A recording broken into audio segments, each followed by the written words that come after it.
Hi everyone, thank you so much for joining me. Here's a little summary of tonight's lesson that we're going to be having at youth group. We are in a new series called Transforming Grace. And we're going to be talking about identity for the next 3 weeks and how God's grace, how the grace of Jesus Christ can change us from the inside out and give us this new identity so that we can live to the potential that He created us for. And so whatever you treasure in your heart will come to define your life. Whatever you treasure in your heart will come to define your life. You know, if I were to ask you a question, who are you? Give me 3 words to describe yourself. You know, I would encourage you to go ahead and discuss this if you're watching this video and just say, hey, what 3 words would you say to describe yourself? Now, when I was in high school, a friend of mine would have answered and said, he would have said, I'm tall, dark, and handsome. And I would have said, I'm tall, white, and handsome, because I'm pale and still am. But what we see with that is that, you know, we often try to define ourselves, and whether it's something goofy like that really wasn't how we would describe ourselves if we were honest.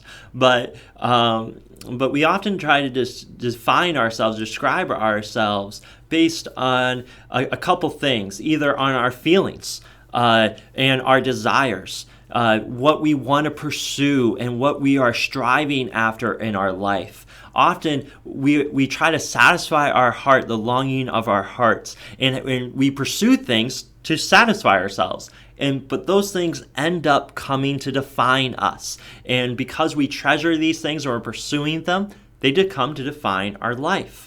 And so there are things such as, you know, sexual morality or impurity or just these evil desires or passions or greed or coveting. These ways we try to satisfy the desires of our heart come to define us. Or we try to define ourselves by our actions, and we are our successes or we are our failures. Inevitably, though, when we try to define ourselves by our actions, we'll end up focusing on our failures, on our inadequacies, and the things that define us is, I'm not good enough, I'm a failure, I'm not capable or able to do those things because all these sins or all these failures keep coming up in our life. You know, or we try to define ourselves by a group we're a part of. And the Bible describes in Colossians 3 different ways that different groups of people try to define themselves as either being Greek or Jew or barbarian or Scythian or circumcised or uncircumcised. That's being a part of the people of God or separated from God, and or slave or free. And so even today, though, people often try to define themselves by their economic status or the job they have or their a sports team that they're a part of, or maybe even something else that's political party that they're a part of or some kind of group that they're in. These things, we end up trying to define ourselves in these ways. But inevitably, when we do that, we end up putting ourselves into a box and we don't live to the potential that God created us for. You know, Jesus Christ offers us a much better way to live, a much better identity. And it happens when we treasure Him, when we focus on Him. Notice what it says in Colossians 3, 1-4. It says, since then, you have been raised with Christ. Set your hearts on things above, where Christ is seated at the right hand of God. Set your minds on things above, not on earthly things, for you died, and your life is now hidden with Christ in God. When Christ, who is your life, appears, then you also will appear with Him in glory. And so this verse shows us what it's like when Jesus Christ defines us. It says you need to set your hearts and set your minds on things above where Christ is seated. That who defines you, it comes to who you treasure, what you treasure. Do you try to define yourself by treasuring yourself, trying to satisfy yourself, trying to define yourself by your successes or failures, or trying to define yourself by some group you're a part of? Or are you going to define yourself by Jesus Christ?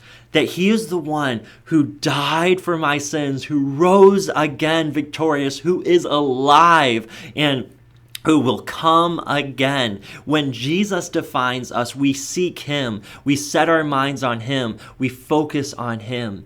And then the rest of Colossians chapter 3 shows us what it's like when Jesus Christ defines us, that we're going to put off the old man. We're going to put off our old identities, get rid of these other ways we try to define ourselves by. We're going to now put on this new man, this new identity that Jesus gives to us. And we put that on by getting to know the Creator. Meaning, the better we know God and Jesus Christ, the better we're going to know ourselves. And so get to know Jesus Christ better.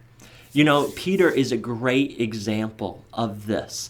And that, before the night of Jesus' resurrection, he had been following Jesus, and he would have defined himself by his successes. He would define himself by how good he is and how committed he is to Jesus.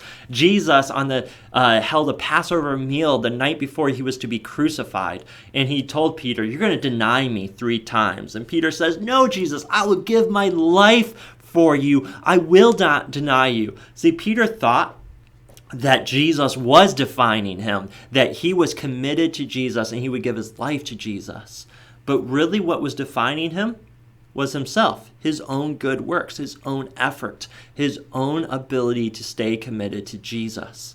Well, you know the story of that night when Jesus was having this trial by the Jews and being beaten, that Peter was in the background and people started coming up to him. "Aren't you one of his followers? Aren't you one of his disciples?" And Peter just denies it and says, "I don't know him. I don't know Jesus. No, I'm not following him," and runs away, realizes what he has done, and sobs.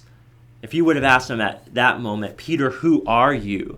he probably would have said, "I'm a failure." Because what had defined him now was his failing, was his mistake, was his sin.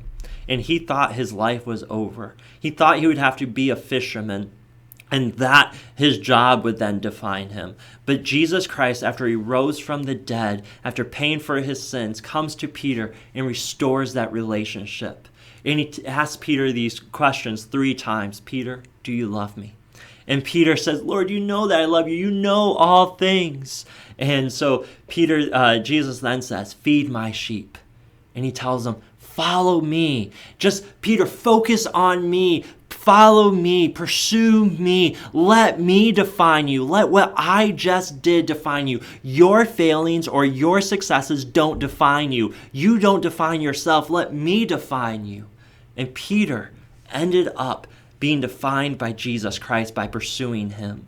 And what we see in the book of Acts is a completely different Peter, this new man, this new identity.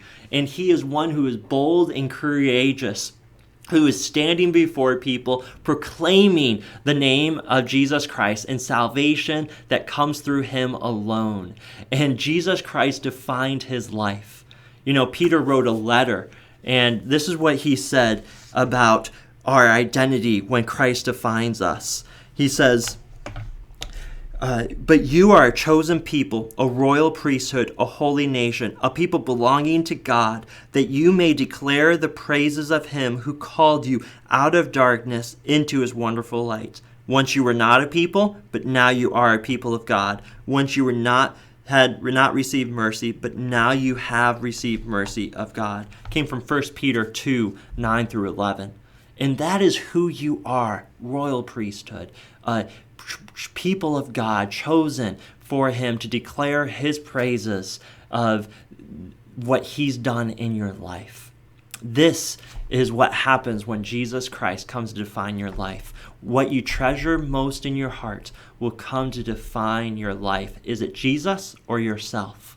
Evaluate your own heart, and I hope this is an encouragement to you. Have a great week.